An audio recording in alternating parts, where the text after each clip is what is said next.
Good morning, good afternoon, good evening, wherever you are. Thank you all for joining. You will see that people are introducing themselves in the chat box. Please, if you haven't done that already, go ahead and do that.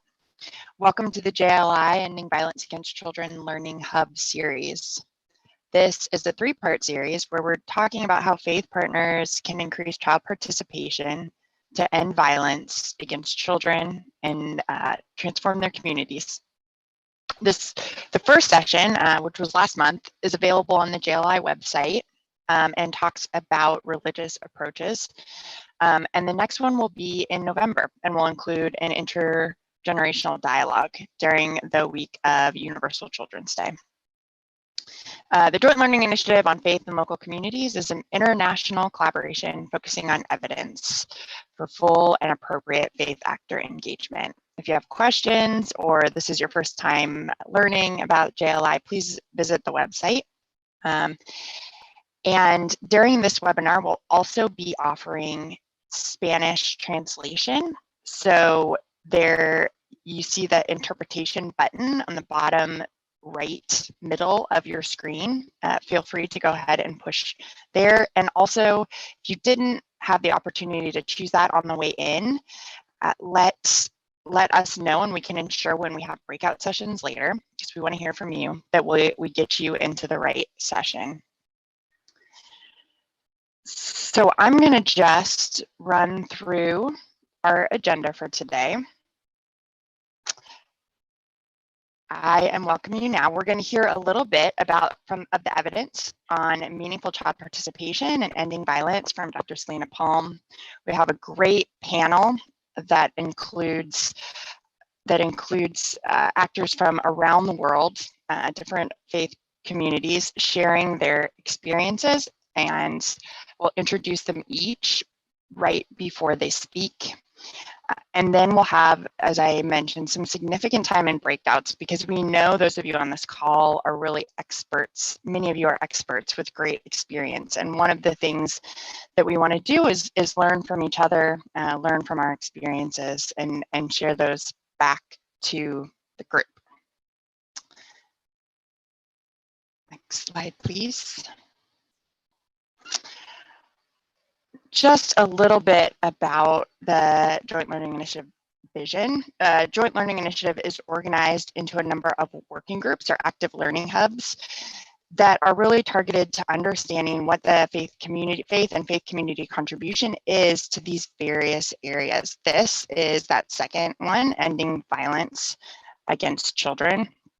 And this hub started a few years ago and launched with a scoping study, a three-part study that included a literature review, case studies, and key informant interviews, and was published in 2019. One of the key themes that emerged in that literature review was the importance of child participation, and that is really our focus in this three-part series. Okay, so without further ado, we're going to jump in. Please, for those of you who are continuing to join, do introduce yourself in the chat box as we go. But let me introduce to you Dr. Selina Palm, who is going to share about the evidence. She has a PhD in the relationship between theology and human rights from South Africa, and a range of interdisciplinary qualifications. She's worked as a senior development practitioner around HIV and AIDS and vulnerable children for the last 15 years. And she's currently a senior researcher at the Unit for Religion and Development Research in Cape Town. She's also a lay faith leader in her own right in her local church, focused on social justice and youth spiritualities.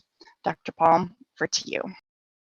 Good morning, everyone, or afternoon, wherever you're situated. I'm going to spend 10 minutes giving you just a bit of context for this series on child participation and faith, with a few key insights that came out of that JLI EVAC scoping study published in 2019. So child participation was highlighted in this study, especially by the experts interviewed, as a critical component of the task of ending violence against children, and it was seen as playing a dual task. It enables children to learn directly how to protect themselves, including the use of faith-based campaigns and activities that address children directly as participants in programs. And secondly, it plays a role in reshaping social norms and communal understandings of the child as a social subject to be heard and engaged, not as a form of patriarchal property to be owned. Involving children in meaningful ways can therefore recognise their agency and their right to participate and be heard. And we really saw, speaking to people, this underlying root cause of a lot of violence against children as children seen as property that belongs to adults.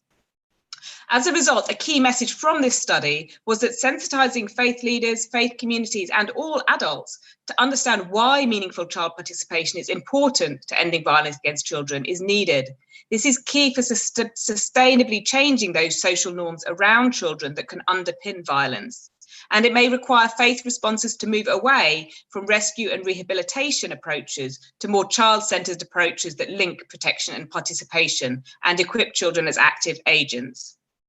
Child empowerment and its potential to change adult behaviour was also viewed as an important part of ending violence against children.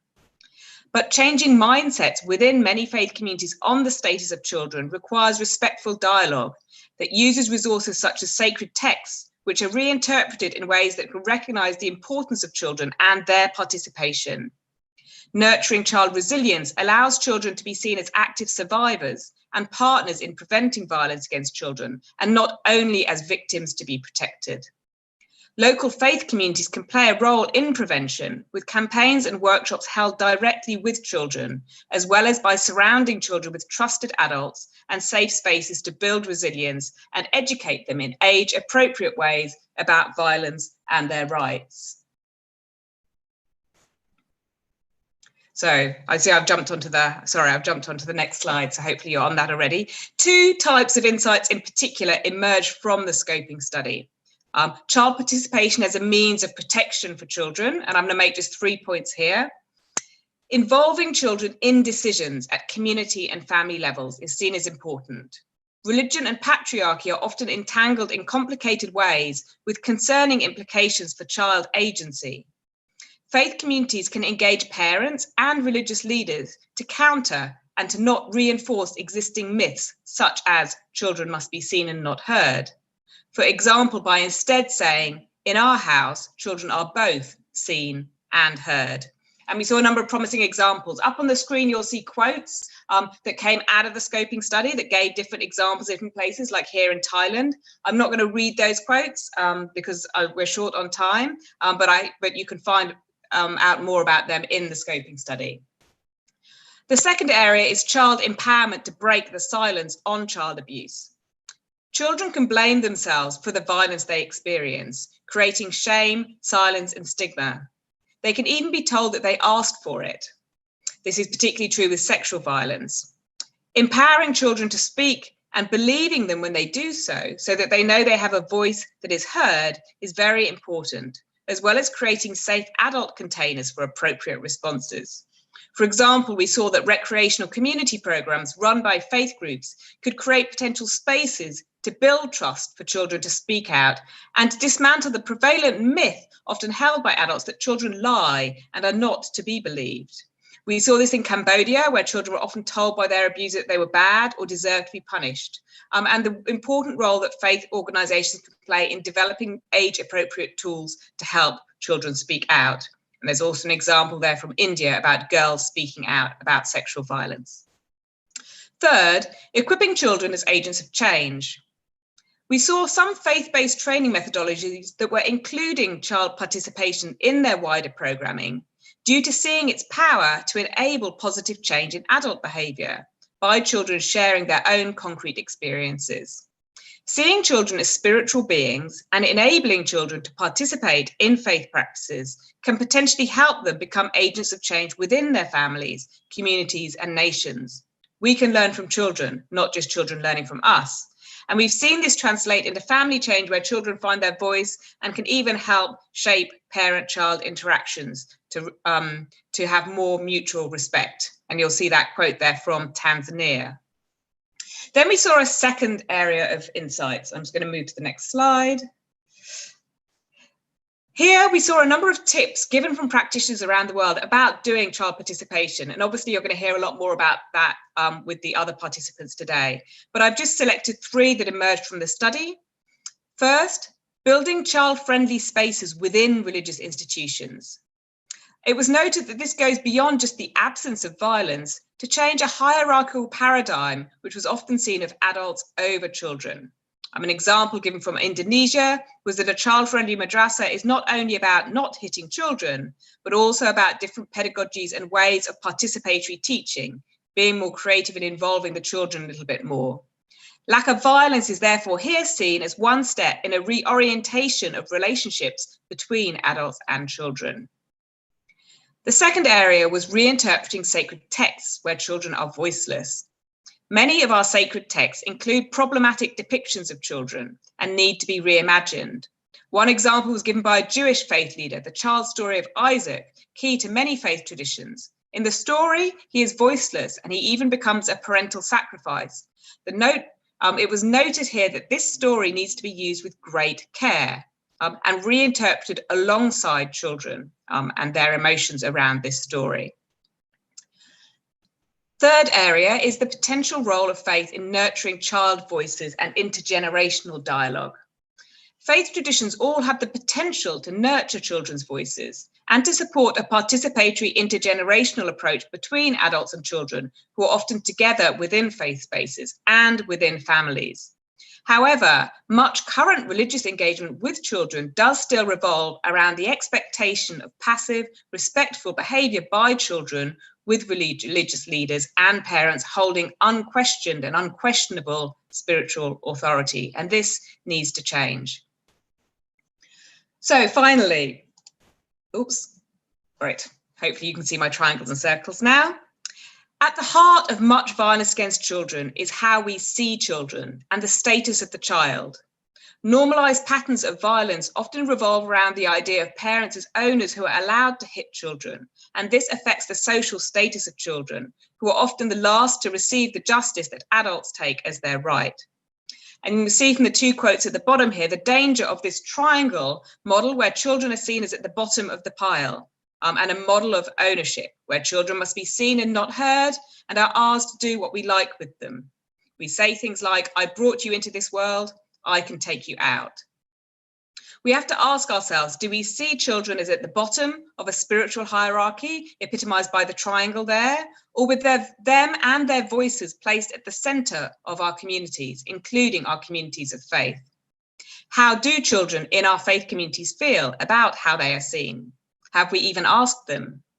In these COVID times, listening to the voices of children becomes even more critical, as many of the structured spaces they have been taken away from them, and they are often confined into stressed home environments.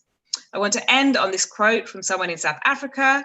The real thing that we need to do is change childhood to being a place where children are nurtured and cared for and helped to grow to their full potential. And this involves not just protecting them, but enabling them to participate in meaningful ways. Thank you. I'm going to hand back now to somebody. Andrea. Thank you, Selina. It was a really great and helpful overview to understand how we see children in our world really can directly impact the level of violence that they may experience. Thank you for sharing those challenges, identifying some opportunities, and even drawing out some key tips related to child participation.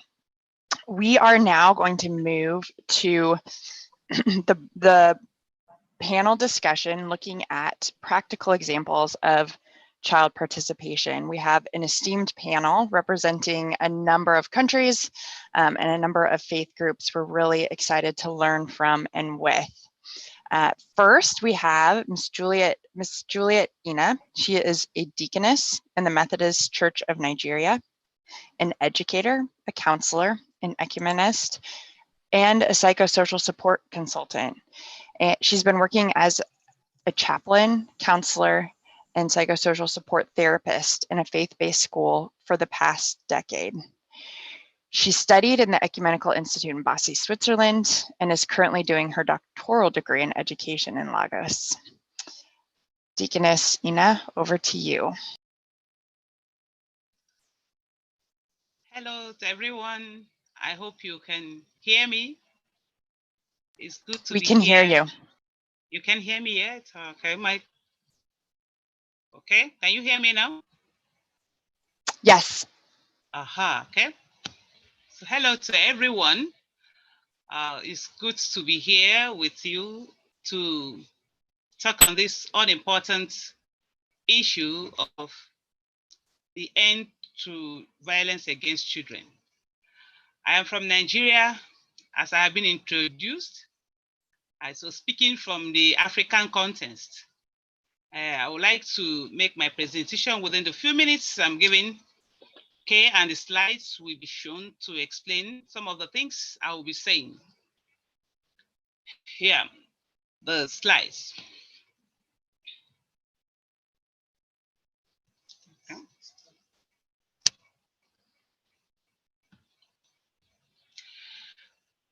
Okay, I would like to start the presentation with this picture of a child speaker at the United Nations Periodic Review in Switzerland. This was our first major project in trying to give voice to the children. Because in our context, children are the most seen and not to be heard people in our society. Adults feel that we understand children and we can speak for them. We know what they are passing through, yet without hearing from them, it's very difficult to represent the children.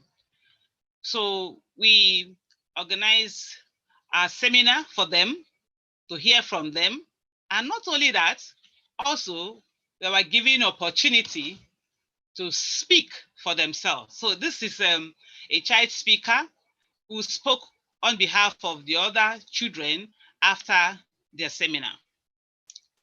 Okay. So I'll now go to the things we do actually from the Christian Council of Nigeria and Methodist Church Nigeria. Christian Council of Nigeria ensuring that children participate in the efforts of the church to end all violence against children, because we know that the violence against children, there are many. There are so many of them. So the effort is not on a particular one like sexual violence, but all violence against children. The World Council of Churches, in collaboration with the Christian Council of Nigeria, organized workshops for the children in 4 geopolitical areas of Nigeria to enable them participate in issues concerning their welfare. Top in their report was violence against children, against them, followed by the disturbing fact that only 12 out of the 36 states in Nigeria have signed the Child Rights Act to law as at 2017. The children also reported that their voices are not heard even when they are abused or neglected. The adults would not believe their story and they will be warned to remain silent for fear of stigmatization.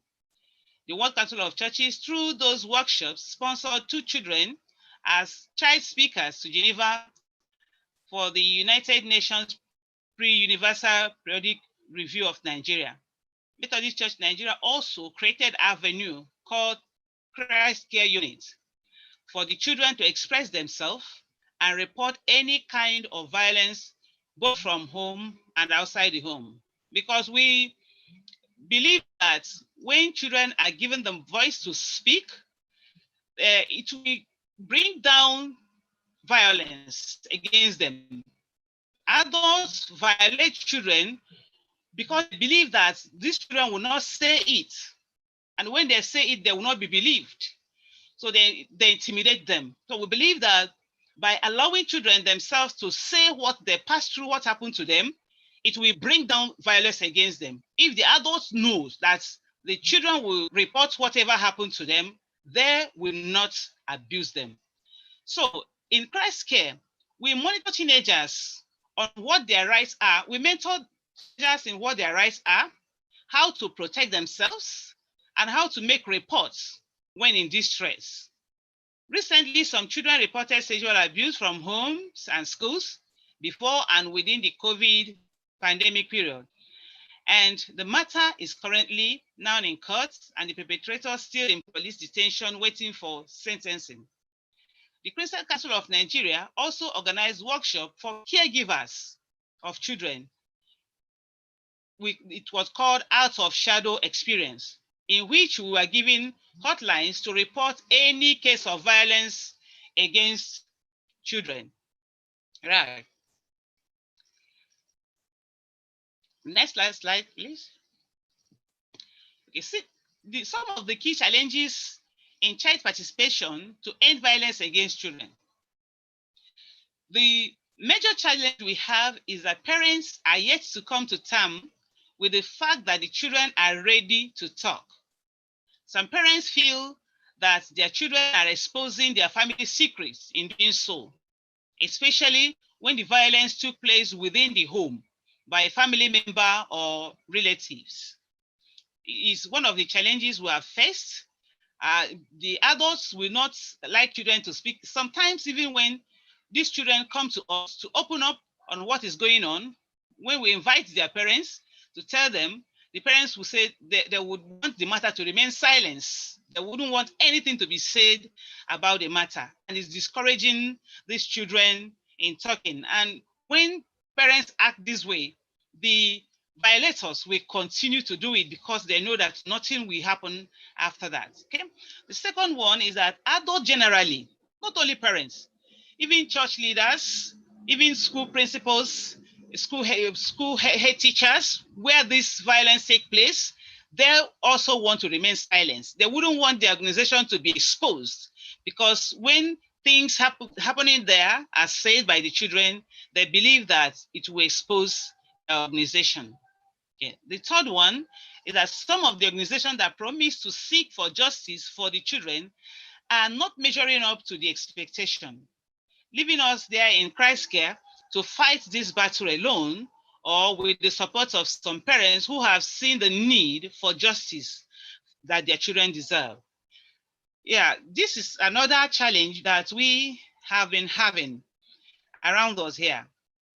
You know, when children speak to you, tell you what they pass through, they always demand for justice. They want something to be done. They believe that they have been hurt, and the person that hurts them should not just go free.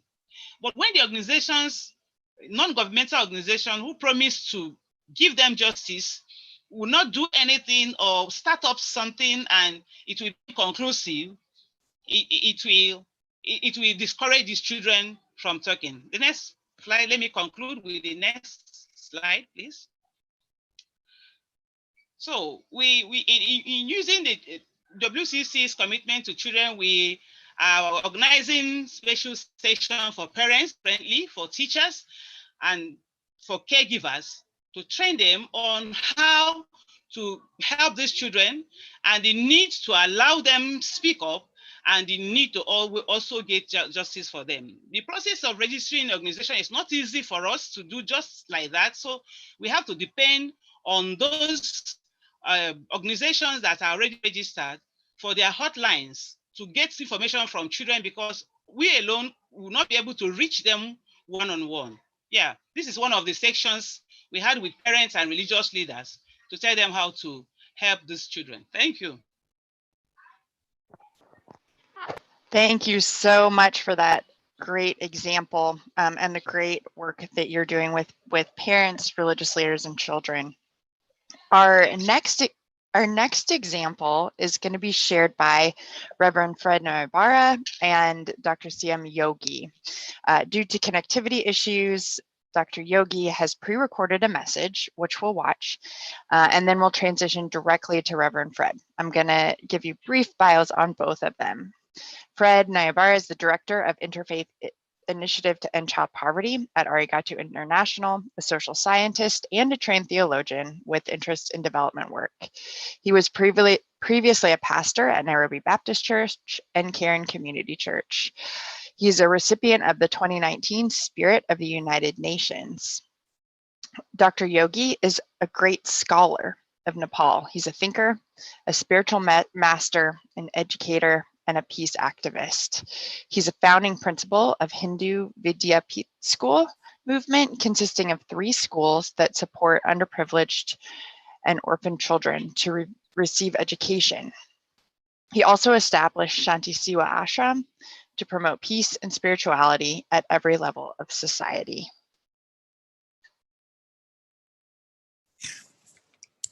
Hey, good afternoon, everybody. My name is Fred Nyabera. Unfortunately, I'll not be able to share my video with you just because of some technical issues that I'm facing right now. But I want to share with you about Youth Society for Peace, one of Arigato International's partners in Nepal. And this is the society deals mainly with peace building, focusing on children and the vulnerable people within Nepal.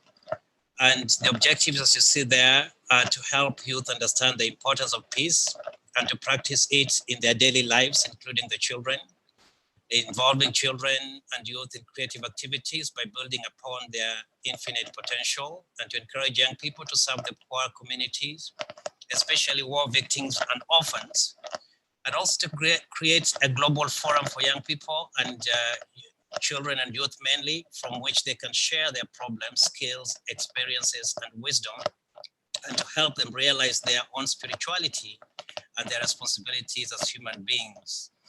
And one thing that I want to share just after going through some of those objectives, I visited our partners, and as Arigato International, we believe in promoting active and meaningful child participation in issues that affect them.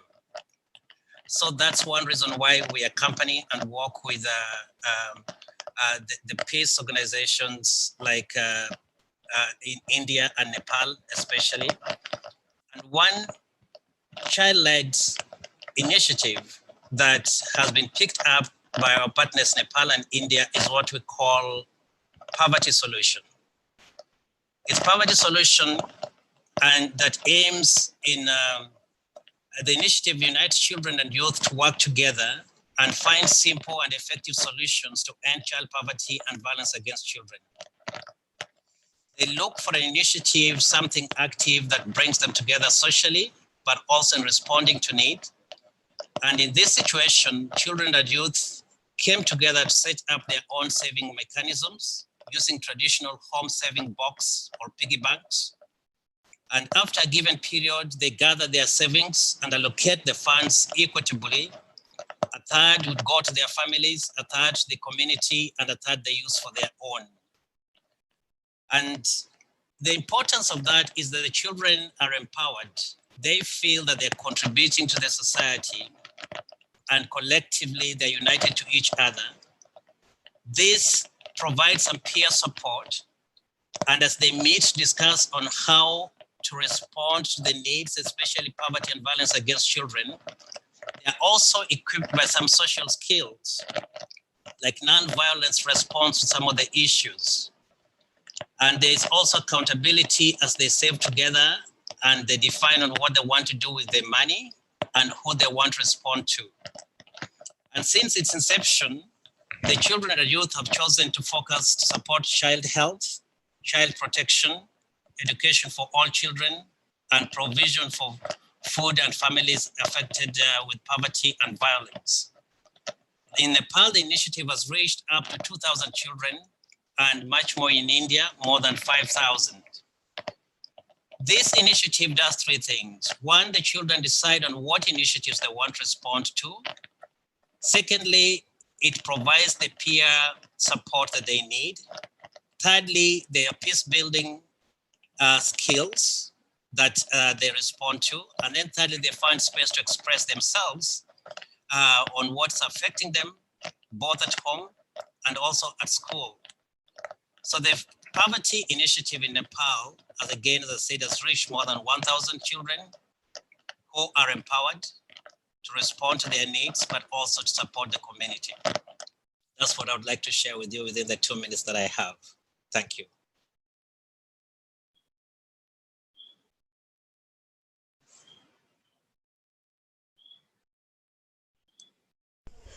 Dear friends, Namaste. This is Chintamani Yogi from Nepal, representing Shanti Seva Ashram Peace Service Center, Children's Peace Home Orphanage, HVP schools, and many other social projects, Gurukula, and many other small projects in Kathmandu and in Dang and in other places.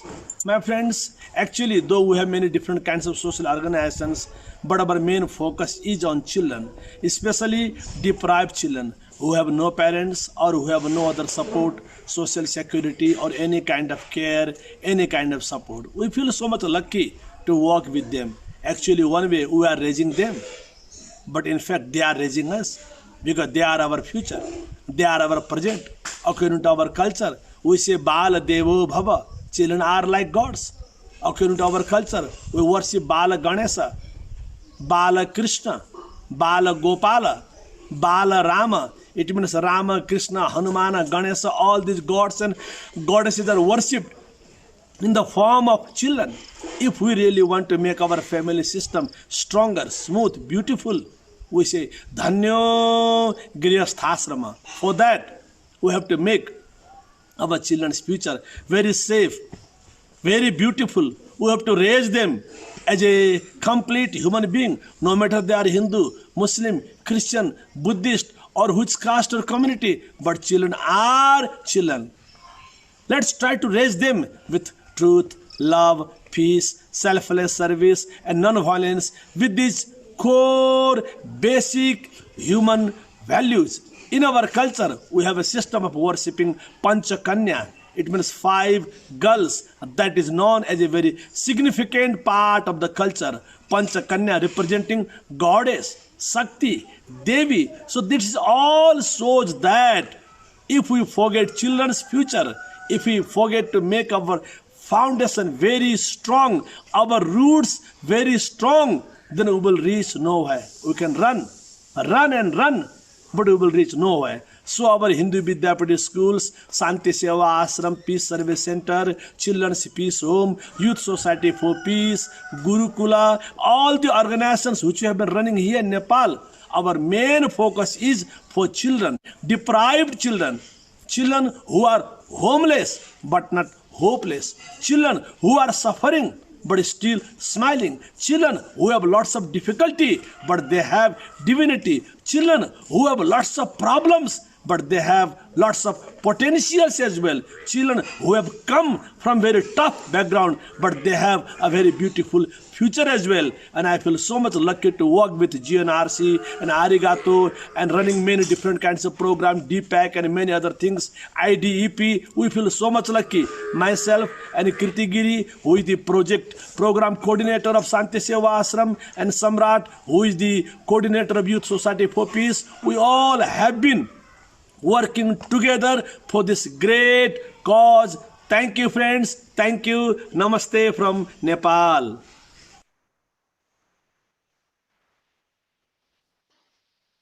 Thank you, Dr. Yogi and Reverend Fred, for sharing those great examples of youth in children engagement and empowerment. Really encouraging. Next, I'd like to introduce to you Dr. Viraj Abeysekera, a professional development practitioner who's been with World Vision for the last 15 years in a wide range of capacities, including field operations, program quality, faith and development, human resources, and others. Currently, he serves as World Vision International Regional Faith and Development Specialist, supporting East Asian countries, providing strategic leadership and training, as well as developing and implementing effective strategies and approaches that reflect and integrate faith perspectives into country strategies and their programs, their plans, their priorities, processes, in ways that reinforce our organizational foundations, identity, through staff toward the well-being of the most vulnerable children and their families. Viraj, over to you. Thank you, Andrea. Thank you. Thank you very much for the opportunity. Greetings from Sri Lanka to all of you. I'm very much glad and happy to be part of this conversation today. I'll be speaking very briefly 2 examples of child participation within faith communities to end violence against children. which is the focus of our conversation in this series. Next. The first example I would like to highlight here is the global campaign World Vision launched, which is called It Takes a World to End Violence Against Children, which is a 5-year campaign having objective particularly to fight against the violence that children are facing in these days. Among the objectives of connecting with a lot of different stakeholders through a lot of advocacy initiatives, one of the objectives is to bring different faith leaders and children together so that we can address this cause. So faith leaders coming from Christian, Buddhist, Hindu, and Muslim backgrounds, and also children coming from all these multi-faith backgrounds.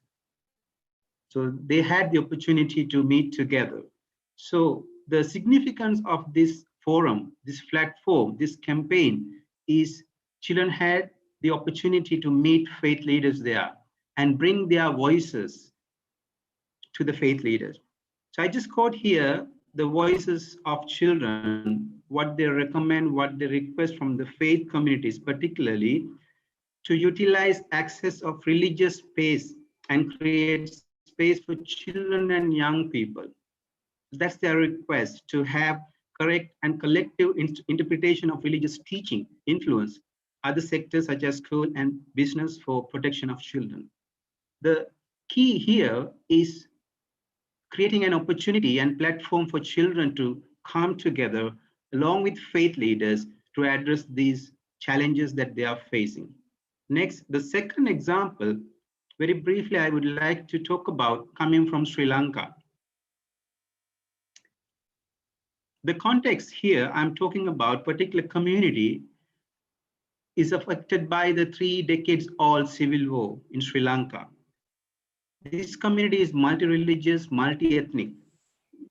As a result, you see that there are a lot of challenges they face. The inter-ethnic violence, inter-religious conflicts, a lot of misunderstanding, mistrust.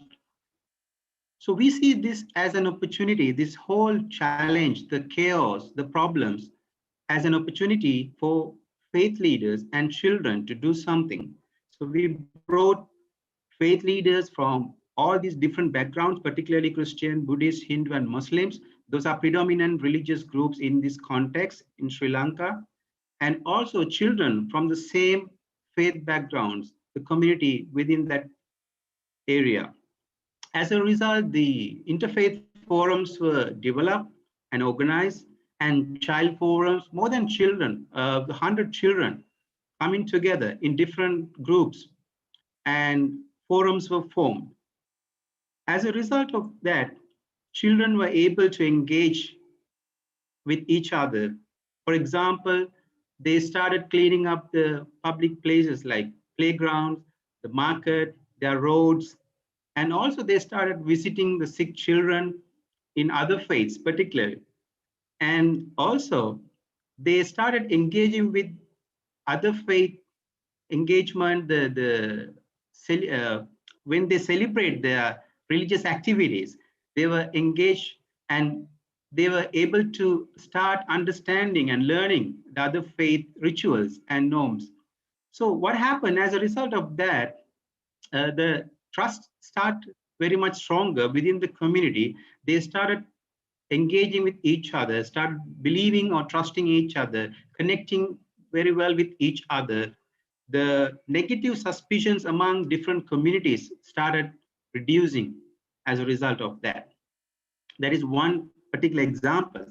But I just want to highlight common challenges we face. Next slide would tell you that the challenges we face,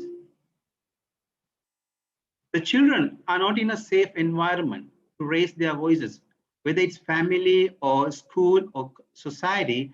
Children are not in a conducive environment to raise their voices because they were not heard. So we had to help adults, educate them to listen to children, creating more space for adults to listen to children's voices and their opinions. The second thing is children are not in a position to aware or understand the risks they face. So sometimes they think the inappropriate behaviors of adults because they love them, they appreciate them. So the education had to be given. Children were educated on child rights, protection, and how to take care of themselves. And the cultural and traditional beliefs itself has been a challenge because very often the adults think that adults know better than children. Physical punishment is okay. Beliefs as such really challenge them. So education again for parents and leaders were important. So we see finally faith leaders as catalysts, those who are able to mobilize both adults and children using the opportunity they have, using their sphere of influence to address this challenge. Thank you very much. Thank you, Viraj, for those great and encouraging examples of faith and youth engagement together. Lots to learn from. Now we're going to turn to our next panelist, Afshan Jamal. She's been working in the development sector for the last 16 years. She has expertise in gender, child protection, urban programming, aimed at children and women. And she began her career at Islamic Relief Pakistan as an intern and is currently serving as Child and Women Development Program Manager. What started off for her as an internship transformed into a lifelong passion. In addition to this, she also serves as the Protection Against Sexual Exploitation and Abuse lead in her country office. She holds a master's degree in anthropology. And Afshan, we're eager to hear from you today. Over to you. Thank you, Andrea. And to start with my sharing today, I'm going to talk about our successful initiative, Protection of Children at Risk. And this project is specifically for children who are working in street and involved in hazardous conditions and are exposed to many hazardous environment and conditions and are come across many child protection concerns on daily basis.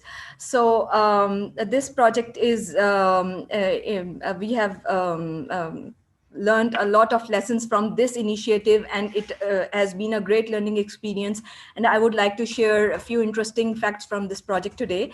So can we have the video played, please?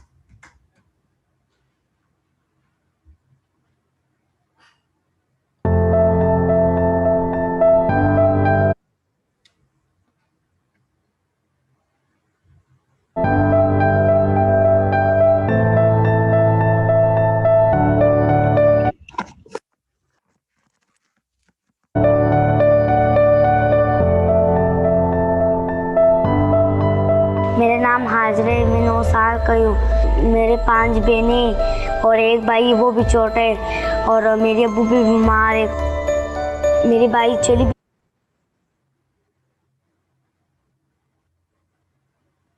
और मैं चाट बेचती हूँ। उसमें भी हमारी घर में कोई खर्चे नहीं होती है, कोई चीज़ कम होती है।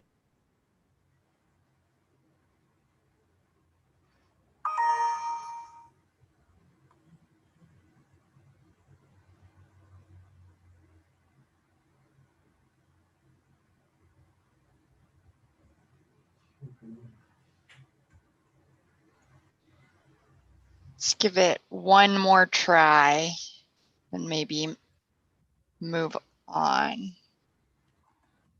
We can definitely. होती है, हमारे घर में कोई काम वाला नहीं, सिर्फ मैं काम।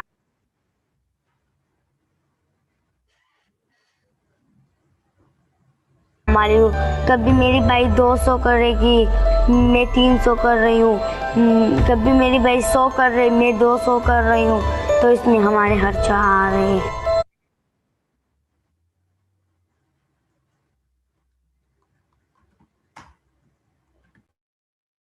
हमारे खर्चा आ रहे हैं। मैं कह रही हूँ ना, जब मैं पढ़ाई करूँ, मुझे बहुत पढ़ाई शौक है, स्कूल में भी पैसे लग देना, तो ऐसे तो स्कूल नहीं पढ़ाती। मैं इतने ज़्यादा पैसे कमा रहा हूँ मैं अपने अब्बू को इलाज करवाऊँ। हमारे मोहल्ले से एक टीचर आई है, उन्होंने बोले हम मुफ्त स्कूल पढ़ा रहे, कापियाँ किताबें सब कुछ मुफ्त दे रहे हैं। अब मैं और मेरी भाई जब स्कूल पढ़ते हमसे टीचर प्यार करती है। जब मैं बड़ी हो जाऊंगी ना तो मैं डॉक्टर बनूंगी और अपने अब्बू के लिए और बहुत जो गरीब लोग हैं ना तो उनको फ्री इलाज करूंगी।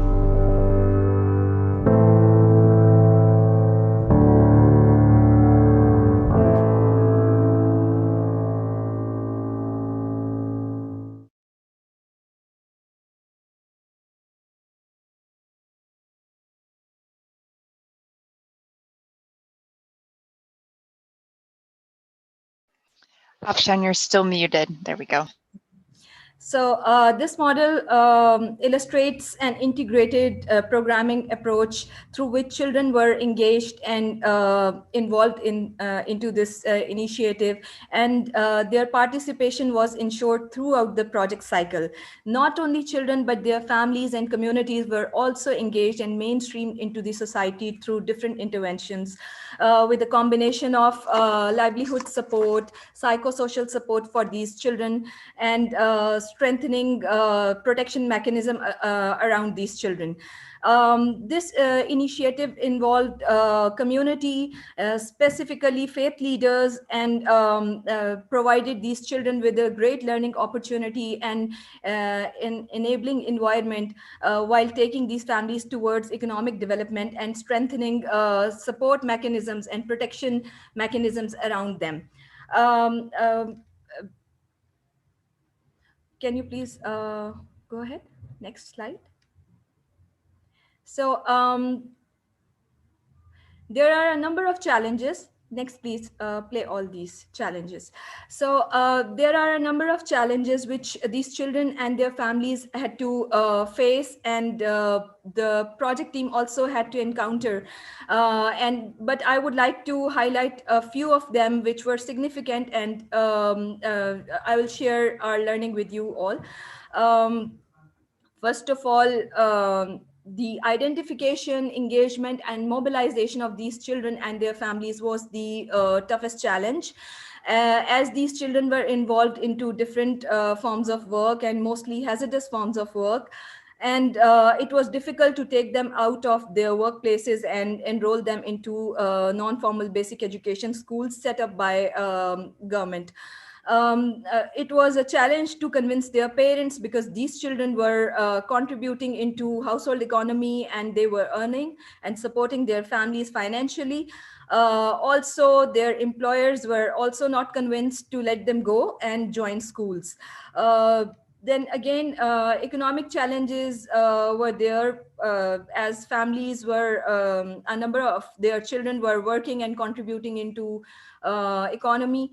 Household economy, and it was not easy, and they needed compensation for their income, monthly income. The third challenge which we had to face was the existence of organized gangs in the community or in the vicinities where these children are located, and these mafia or gangs are involving or engaging these children into organized economic activities such as street beggary and drugs and these kind of things. So another factor is that these children are considered to be as cheap labor. So it has had an impact on their employers and these mafia groups when these children left their workplaces and joined these schools. But faith leaders here played an important role, and you can see a list of other challenges including capacity of service providers and these schools which had limited space, and there was limited capacity with regards to teachers trainings and all these things. And then there was a lack of interest and buy-in from different key stakeholders involved in this project. Lack of awareness at community level was also another challenge which we had to tackle. But with this programming approach, we were able to raise awareness, and especially faith leaders played a key and significant role in raising this awareness level. Next, please. Next, please play all the points. So this is the mitigation strategy which the project involved, and community mobilization and formation of child care groups was one of the key strategies this project has had in place. Child care groups are composed of different representatives from different walks of life from the community, including teachers, parents, social activists, lawyers, doctors, and most importantly, faith leaders from the same communities, who not only encouraged and motivated employers, but also talked to parents and gave sermons in Friday prayers in the mosques, and then they also gave lectures in the schools, non-formal basic education schools, to highlight the importance of education, especially for girl children. And as they also reinforced the message and linked it with the Quranic verse and the first word, which is Iqra in Quran, which means read. And they linked it with it, which motivated the community, and they started sending their children to schools.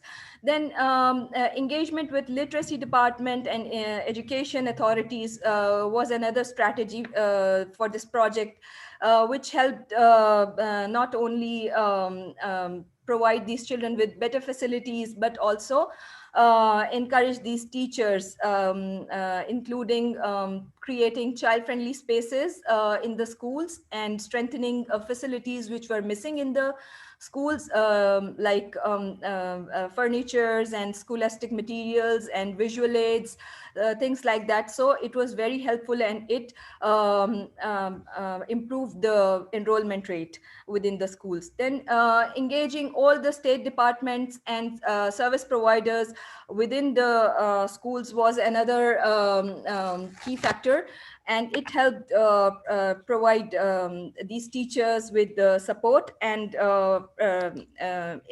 improve the impact of the project.